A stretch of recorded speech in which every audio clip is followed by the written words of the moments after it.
Jean-François Amadieu, je suis professeur à l'Université Paris 1, l'école de management, et je dirige le Master 2 en gestion des ressources humaines et relations sociales, pilotage et innovation. L'objectif de ce Master de gestion des ressources humaines est de permettre à des étudiants d'accéder à la fonction ressources humaines en insistant sur ce qu'il y a de nouveau dans la gestion des ressources humaines, dans les nouvelles techniques qui sont mises en œuvre, tant en France qu'à l'étranger. Donc il y a une forte composante de présentation des innovations en gestion des ressources humaines. Il y a un accent qui est mis sur également la fonction stratégique qui est celle des ressources humaines. Alors, les trois mots qui définissent sans doute le mieux ce master de gestion des ressources humaines et de relations sociales sont la notion de stratégie, d'innovation et l'international. En effet, c'est en regardant les exemples étrangers qu'on comprend le mieux, on saisit le mieux ce vers quoi va la gestion des ressources humaines en France et en Europe. Les étudiants qui proviennent de différents M1 sont naturellement bienvenus, qu'il s'agisse des M1 de management, de gestion des ressources humaines naturellement, mais aussi des étudiants qui peuvent provenir d'autres champs disciplinaires, comme par exemple la psychologie, la sociologie ou le droit. Les critères de sélection sont un examen des dossiers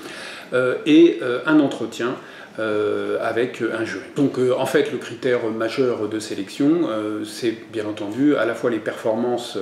de l'étudiant dans l'ensemble de son parcours depuis le bac jusqu'au M1 et le fait que les étudiants aient démontré leur intérêt pour la gestion des ressources humaines en réalisant par exemple un stage ou bien en ayant choisi des options dans le domaine de la gestion des ressources humaines ou des relations sociales.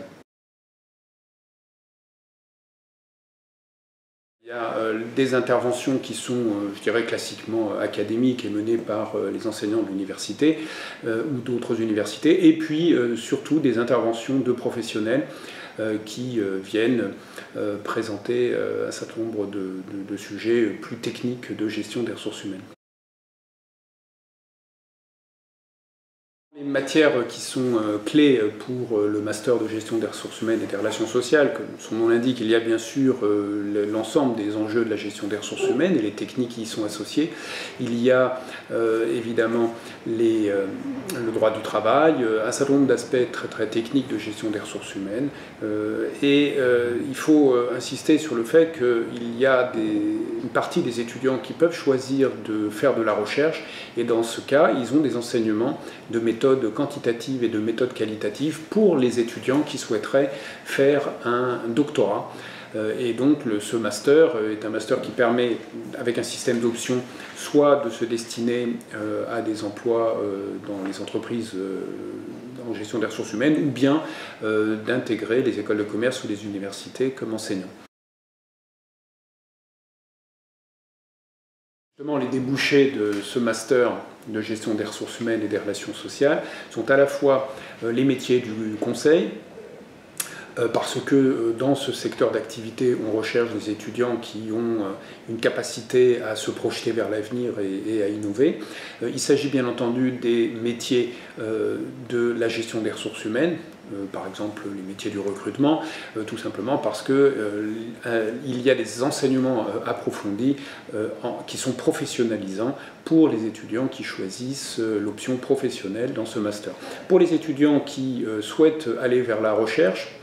qui envisagent donc le doctorat et les métiers de l'enseignement supérieur, eh bien, ils peuvent choisir des enseignements de recherche renforcés qui leur permettent de maîtriser les techniques quantitatives et qualitatives de recherche. Si vous voulez bien entendu en savoir plus, échanger et mieux connaître cette formation, vous pouvez me retrouver sur le salon des masters.